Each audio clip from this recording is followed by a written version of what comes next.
Hello, I am doctor Gautam Banga, reconstructive urologist and andrologist. पिछले 15 साल से दिल्ली में काम कर रहा हूँ। कैंसर प्रोस्टेट के बारे में आज हम डिस्कस करेंगे। नॉर्मली मैं कैंसर्स के बारे में ज़्यादा डिस्कशन करता नहीं हूँ क्योंकि मैं मेनली एक रिकन्स्ट्रक्टिव यूरोलॉजिस्ट हूँ। बट कैंसर प्रोस्टेट की ट्रीटमेंट और उसके बाद के जो सीक्वेंस होता है उसमें एक रिकन्स्ट्रक्टिव यूरोलॉजिस्ट की बहुत बड़ी भूमिका होती है।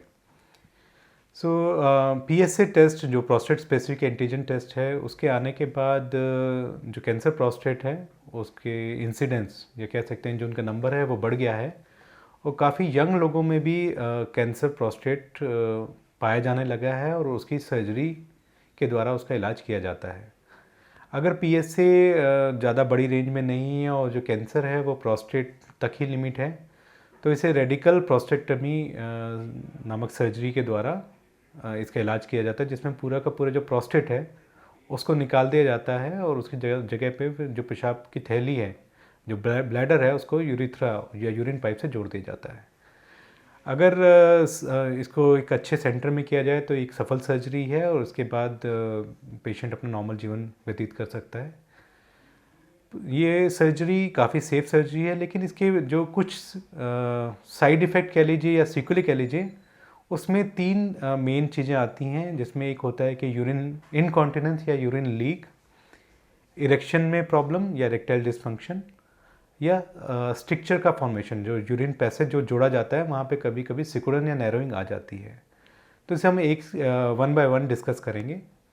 सो जो मेन कंसर्न होती है आफ्टर सर्जरी वो होती है यूरिनरी इनकॉन्टिनेंस या यूरिनरी लीक की।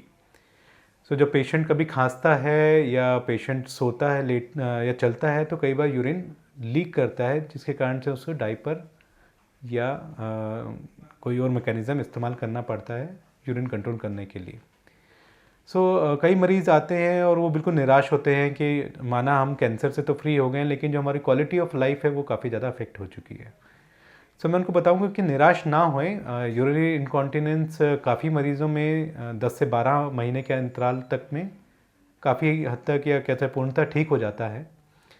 जिन मरीज़ों में यूरिनरी इनकॉन्टिनेंस बना रहता है उनको भी निराश होने की ज़रूरत नहीं है, क्योंकि इसको एक सामान्य सर्जरी के द्वारा ठीक किया जा सकता है।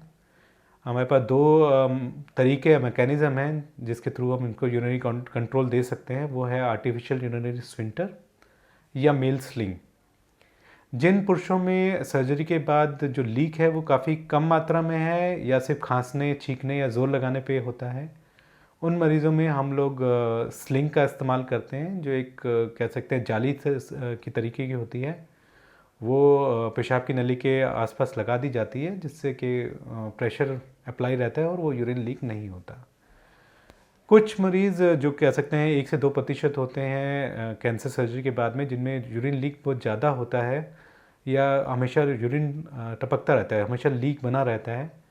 उसमें हम लोग आर्टिफिशियल यूरिनरी स्फिंक्टर, जो एक कह सकते हैं प्रोस्थेसिस आता है, वो लगा देते हैं, जिसके लगाने के बाद मरीज़ पूरी तरह से यूरिन कंट्रोल गेन कर लेता है और एक डाइपर फ्री और एक ड्राई और कंफर्टेबल लाइफ जी सकता है। सेकंड प्रॉब्लम जो होती है आफ्टर सर्जरी वो होती है इरेक्टाइल डिसफंक्शन, क्योंकि जो प्रोस्टेट होता है उसके साथ ही में ही जो लिंग में तनाव या लिंग में इरेक्शन आने की नर्व्स होती हैं वो रहती हैं, और जब सर्जरी की जाती है तो कई बार इन नर्व्स को इंजरी हो जाती है, जिसके कारण से इरेक्शन प्रॉब्लम आ जाती है। इरेक्शन प्रॉब्लम नॉर्मली, जैसे मैंने यूरिन लीक के बारे में बताया था, इरेक्शन प्रॉब्लम भी विद टाइम इम्प्रूव हो जाती है और कई लोगों में नॉर्मल इरेक्शन आने लगता है, जो कह सकते हैं 6 महीने या 10 महीने के बाद में आने लग जाता है।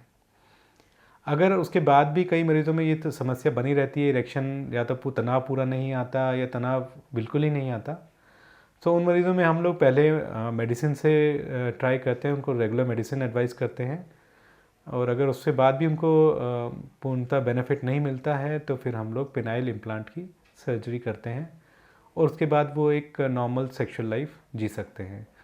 जैसे कि मैंने शुरुआत में बताया था कि PSA टेस्ट के कारण यंग पेशेंट्स में भी कह सकते हैं 50-55 साल की उम्र में भी कैंसर प्रोस्टेट डायग्नोज हो रहा है। उसके बाद उनके करीब 15-20 साल एक्टिव सेक्सुअल लाइफ के रहते हैं, और वो अगर मेडिसिन से सेटिस्फाइड नहीं है तो हम स्ट्रेट अवे पेनाइल इम्प्लांट की सलाह देते हैं। तीसरी समस्या या तीसरा कह सकते हैं साइड इफ़ेक्ट जो हो सकता है वो पेशाब के रास्ते की सिकुड़न या स्ट्रिक्चर, जिसे इंग्लिश में स्ट्रिक्चर कहते हैं, वो समस्या आ सकती है। तो इसको लेके भी वो बिल्कुल चिंतित ना हो और मरीज़ से ये कहेंगे कि एक सामान्य साइड इफ़ेक्ट है और इसको लेज़र या ओपन सर्जरी के द्वारा पूरी तरह से ठीक किया जा सकता है और मरीज़ आराम से अच्छे फ्लो में अच्छी स्पीड से यूरिन कर सकता है। सो जो भी मरीज़ रेडिकल प्रोस्टेक्टमी के लिए प्लान कर रहे हैं, जिनमें कैंसर डायग्नोज हुआ है या जिन लोगों में ये सर्जरी की जा चुकी है और वो इन समस्याओं से जूझ रहे हैं, तो निराश ना हो। इन सब समस्याओं का पूरी तरह से और सफल तरीके से इलाज किया जा सकता है। आप जब भी अगर आपको समय हो या जब भी आप हमसे मिलना चाहें, आप आ सकते हैं हमारे सेंटर पे या हमें कांटेक्ट कर सकते हैं और निसंकोच अपनी पूरी जो प्रॉब्लम है हमसे डिस्कस सकते हैं। सो मैं यही कहूँगा कि आप कैंसर फ्री जीवन जिए, पर साथ ही साथ जो अपनी क्वालिटी ऑफ लाइफ है वो मेंटेन रखें। Thank you.